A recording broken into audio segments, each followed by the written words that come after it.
Hello बच्चों, let's read this question. The question says match the following columns. So यहाँ पे हमें दो कॉलम दिए हुए हैं. एक कॉलम 1 में हमें पार्ट्स दिए हैं सीड्स के पार्ट्स के नाम. कॉलम 2 में हमें उनके फीचर्स बताए हुए हैं, राइट. सो हमें अकॉर्डिंगली इन्हें मैच करना है. तो सबसे पहले बात करते हैं इस क्वेश्चन के की कॉन्सेप्ट की. सो की concept will be structure of seeds. तो अब देखो, जब हम बात करते हैं स्ट्रक्चर्स की तो दो तरह के सीड्स आते हैं हमारे दिमाग में कि कौन से सीड की बात कर रहे हैं. एक हमारा होता है डाइकॉट सीड जिसके अंदर दो कॉटिलेडन होते हैं, और दूसरा हमारे होते हैं मोनोकॉट सीड,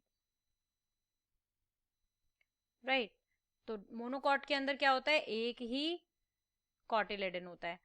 तो dicot seed, monocot seeds, right.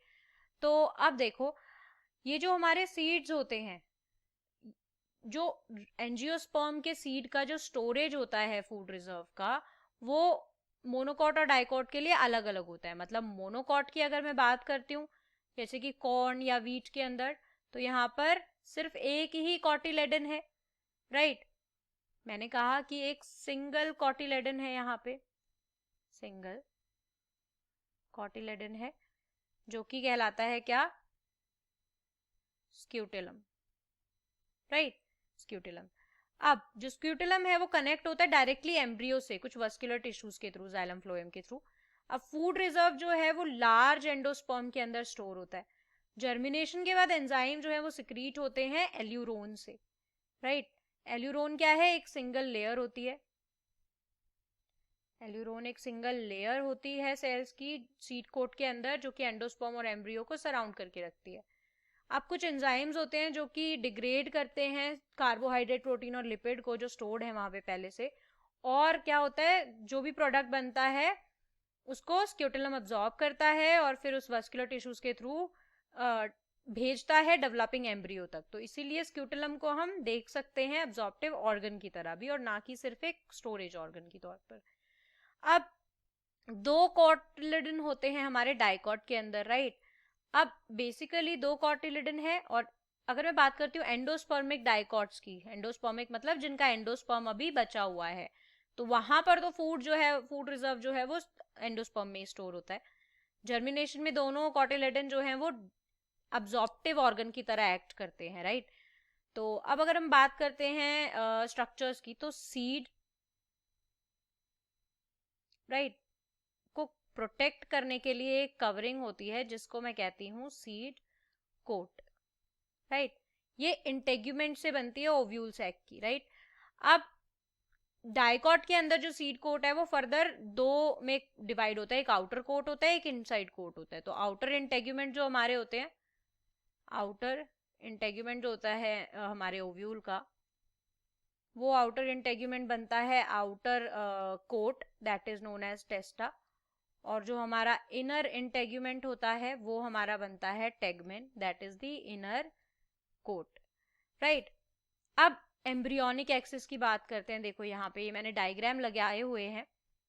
इन डायग्राम्स में अभी हम देखेंगे कि एम्ब्रियोनिक एक्सिस जो है वो तीन पार्ट कंसिस्ट करती है. प्लूम्यूल, यहाँ पे हम बात कर रहे हैं एम्ब्रियोनिक एक्सिस की, तो ये कंसिस्ट करती है तीन पार्ट. Plumule, right. प्लूम्यूल के अलावा हमारा रेडिकल, इसके अलावा हमारा हाइपोकोटाइल, राइट. तो यहाँ पर मैंने दोनों तरह के ही सेल जो हैं वो लगाए हुए हैं यहाँ पे, that is dicot and monocot. तो हाइपोकोटाइल की बात हो गई यहाँ पे. अब देखो, जो पोर्शन हमारा एम्ब्रियो का कॉटिलेडन्स के बीच में होता है, राइट, उनका जो अटैचमेंट पॉइंट होता है रेडिकल का, वो हमारा होता है हाइपोकोटाइल. अगर मैं डायग्राम की नेमिंग करना चाहूँ तो ध्यान से देखेंगे यहाँ पर नेमिंग इन डायग्राम्स के अंदर. यहाँ पर हम अगर इसकी नेमिंग करना चाहें तो देखो, ये हमारा क्या है, पूरा एम्ब्रियो है, राइट. ये भी हमारा क्या है, पूरा एम्ब्रियो है. फर्क क्या है कि ये हमारा डाइकॉट एम्ब्रियो है और ये हमारा मोनोकॉट एम्ब्रियो है, राइट. अब ध्यान से देखने वाली बात ये है कि यहाँ पर देखो, इसमें ये वाला हिस्सा और इसमें ये वाला हिस्सा क्या है, एपिकोटाइल है। सो ई फॉर एपिकोटाइल, राइट। अब इसके अलावा यहाँ पर ये बीच वाला हिस्सा यहाँ पर क्या है, H, H for hypocotyl, hypocotyl है। देन हाइपोकोटाइल एंड कहाँ हो रहा है, रूट टिप पर, दैट इज यहाँ पर भी देखो R, R for radical, right. अब ध्यान से देखो कि यहाँ पर ये जो दोनों हैं ये क्या है, यहाँ पर एक है, यहाँ पर दो हैं, तो ये बेसिकली क्या है, C, C फॉर कॉटिलेडन्स। अब आगे देखो, ये इन सीड का क्या है, सीड कोट है, यहां हम लिख सकते थे, इतनी जगह हमें मिल गई।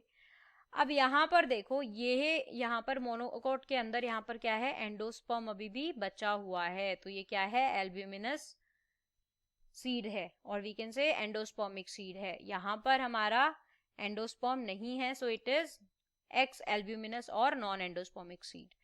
अब देखो बात करते हैं यहाँ पे एपिकोटाइल और हाइपोकोटाइल की। तो देखो हाइपोकोटाइल में हाइपो का मतलब ही क्या होता है, देखो हाइपो का मतलब ही क्या होता है, हाइपो का मतलब होता है दैट इज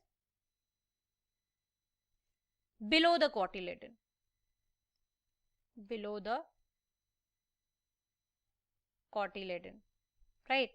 अब एम्ब्रियोनल एक्सिस टर्मिनेट करती है रेडिकल में, जो कि एम्ब्रियोनिक रूट है, ये रीजन है जहां से रूट डेवलप होने वाली है, राइट। और डाइकॉट में हाइपोकोटाइल जो है वो ग्राउंड से ऊपर तक जाता है, जिससे कि स्टेम बनती है। मोनोकॉट में हाइपोकोटाइल जो है वो ग्राउंड से ऊपर नहीं दिखता है, क्योंकि मोनोकॉट में क्या होता है, स्टेम इलोंगेशन नहीं होती। अब एम्ब्रियोनल एक्सिस का वो पार्ट जो कि कॉटिलेडन के ऊपर होता है, अबव होता है, एपी मतलब अबव द कॉटिलेडन, वो होता है हमारा एपिकोटाइल, राइट।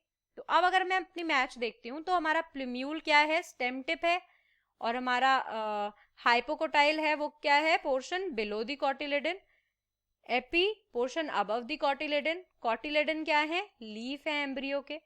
तो अब देखो यहाँ पे, ये देखो ये लीफ ही तो है एम्ब्रियो के, इस वाले में देखो लीफ जैसा स्ट्रक्चर है। तो अब देखो अगर मैं अकॉर्डिंगली यहाँ पर कोड बनाती हूँ, तो हमारा ए जा रहा है किसके साथ, 4 के साथ, बी हमारा जा रहा है 2 के साथ, सी हमारा जा रहा है 3rd के साथ, एंड डी हमारा जा रहा है 1 के साथ। So it is option C. So according to this, option C is the correct answer for this question. I hope you understood it well. Best of luck. Thank you.